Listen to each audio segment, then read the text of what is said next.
വേവിക്കാൻ പോകുന്നത്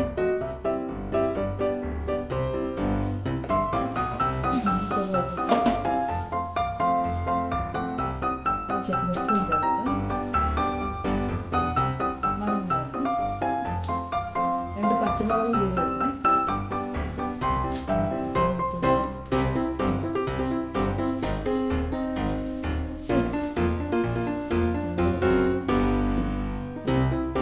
ബേബി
ചിലപ്പോൾ അടുക്കി പിടിക്കുവേ.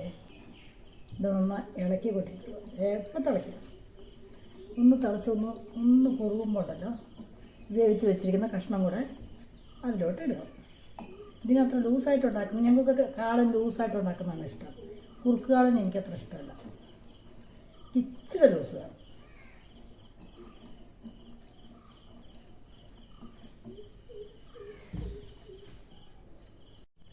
ഈ അരപ്പിന് ഇച്ചിരി ഉപ്പ് കുറവുണ്ട്, ഇച്ചിരി ഉപ്പ് കൂടെ ചേർത്ത് അതുപോലെ നാളികേരം അരച്ചപ്പോൾ ഇത് ഉലുവ ചേർത്തില്ല, കാരണം കോഴിമുടയ്ക്ക് ഉലുവയുടെ ആവശ്യമില്ല. ഇച്ചിരി ഉലുവയിട്ട് ഇളക്കും. ആയിക്കോട്ടെ. ഇനി കഷ്ണമുണ്ടല്ലോ, ഇതാ തിളച്ച് കുളാന്ന് തിളച്ച് വരുന്നുണ്ട് കേട്ടോ. ഇതിലോട്ട് ഈ കഷ്ണം ഇടുക.